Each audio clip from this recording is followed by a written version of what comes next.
J'ai retrouvé dans mon ordinateur la date d'achat du billet Paris-Saint-Pétersbourg-Paris sur le site de la compagnie Air France, un 19 décembre 2009.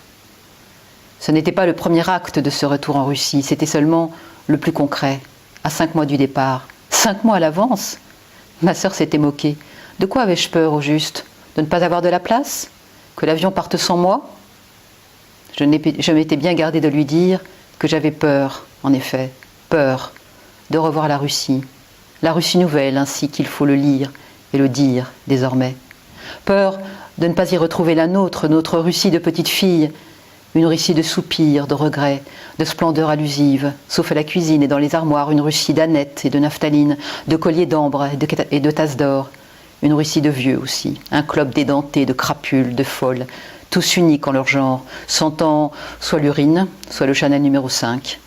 Une Russie de portes qui claquent entre voisins, une Russie de photos sépia, de serges friables, de gâteaux secs, la Russie de Georges Natacha, notre ébloui perdu. En échange de 5 €, payables d'un instant par carte bancaire, le site de la Compagnie nationale offrait un délai de réflexion de 3 jours. En d'autres circonstances, l'option m'aurait tenté, mais ce retrouvaille que j'ajournais depuis tant d'années méritait un oui franc et sonore. Combien d'années au juste?